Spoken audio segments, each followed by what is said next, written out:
Muy buenos días, mi nombre es Juan Carlos Gómez y soy estudiante de Comunicación Social de la Universidad Uniminuto. El día de hoy les vengo a hablar sobre la historia de la radio en Colombia. Las primeras emisoras publicadas de radio tuvieron lugar en 1912. Estas señales de radio provenían de los transportes marítimos y de las estaciones terrestres de comunicación. Pero hasta el año de 1920, cuando estas frecuencias exclusivas fueron asignadas a las estaciones de radio dentro de Estados Unidos. Colombia fue uno de los primeros países en América Latina en desarrollar la radio. Esta comenzó en el mes de abril del año de 1923, cuando el presidente general Pedro Nel Ospina envió un mensaje en honor a la inauguración del telégrafo inalámbrico. Ya para el año de 1923, una empresa inglesa llamada Marconi Wireless, esta se encargó de traer lo que fue la infraestructura al país para mejorar las comunicaciones. Después de esto, ya en el año de 1929, pues llega al país la primera radiodifusora, que esta fue bajo el gobierno de Miguel Abadía Méndez, quien inauguró la primera emisora pública, que fue la HJN, que fue la antecesora de la Radiodifusora Nacional. Un par de meses después nace la HKD, que fue conocida después como La Voz de Barranquilla, la cual fue la primera emisora en la costa caribe colombiana.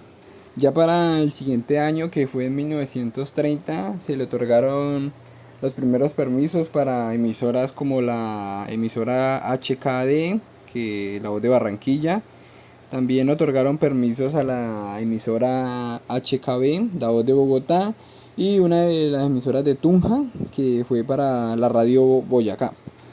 Para este mismo año también surgieron emisoras como emisoras en Bucaramanga, en el Valle, la emisora de Nueva Granada y otras emisoras que sonaron en esta época, que llevaron las frecuencias a todo el territorio colombiano.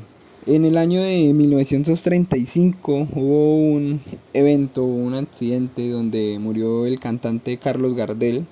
Allí fue donde se inauguró la primera radio, el primer radioperiodismo. Pues allí todas las emisoras mandaron reporteros al lugar de los hechos para que mediante sus teléfonos se contactaran con las estaciones y narraran todo lo que estaba sucediendo en aquel accidente. Ya a continuación, ya para el año de 1936 al año de 1948, en este periodo de tiempo de 12 años, fue el auge de la radiodifusión comercial, ya que el número de emisoras aumentó de 39 a nivel nacional a tener 116 emisoras. Uno de los hechos más importantes que sucedió fue aquel que hizo Ramón Elías Recio, que era el director de Radio Periódico. Este fue quien presentó por primera vez el formato de radio periódico en el año de 1936, el 29 de noviembre.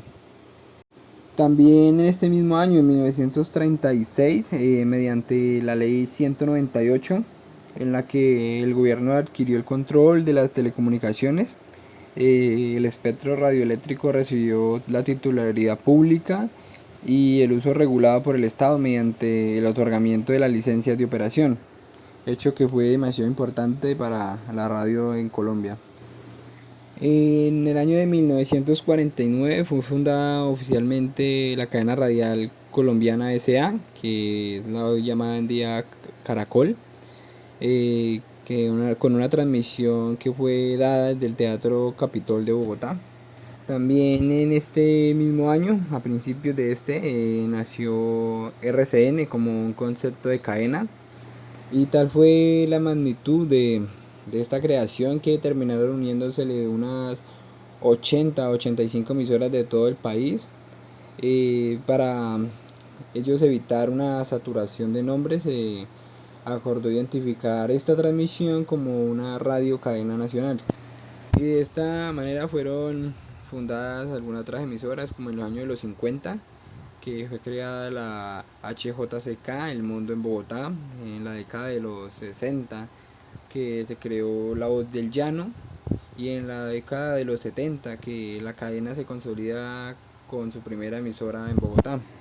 También fueron fundadas algunas otras emisoras como Radio Sutatensa, que fue fundada por un proyecto social a nombre de un sacerdote católico que fue el Monseñor José Joaquín Salcedo Ramos.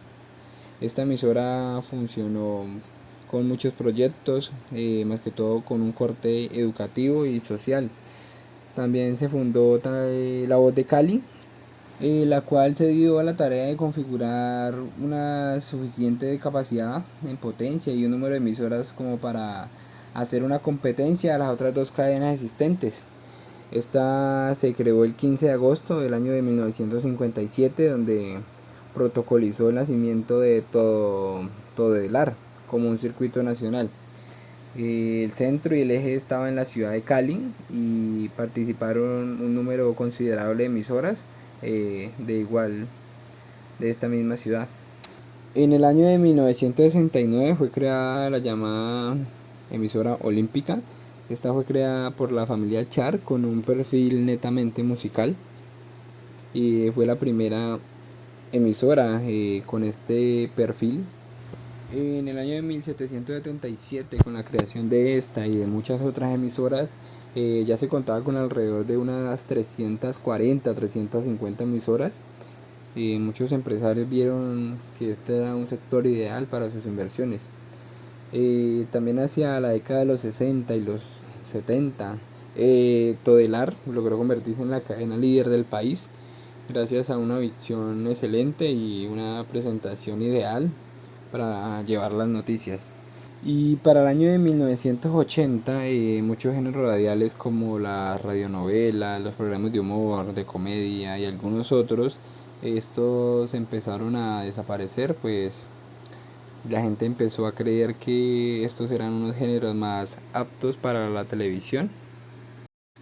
Pero asimismo, en algunos colegios privados de la ciudad de Bogotá empezaron a fomentar el tema de las comunicaciones a sus estudiantes para que sus jóvenes tuvieran una introducción en este amplio mundo. En el año de 2000 empieza la radio online con un proyecto llamado Altair, que fue creado por un grupo de estudiantes de comunicación social y periodismo. En el 14 de abril de este mismo año fue la primera emisora creada para la web en Colombia y la primera emisora virtual universitaria de Latinoamérica. 4 años más tarde apareció la segunda emisora virtual en Colombia, concebida por un grupo de estudiantes de comunicación social de la Universidad Javeriana de Bogotá, la cual tuvo por nombre Al Aire Web. Como lo podemos notar, cada día que pasa la radio está más avanzada en tecnología, en información, en la forma en que da las noticias. Esto ha sido por todo. Muchas gracias.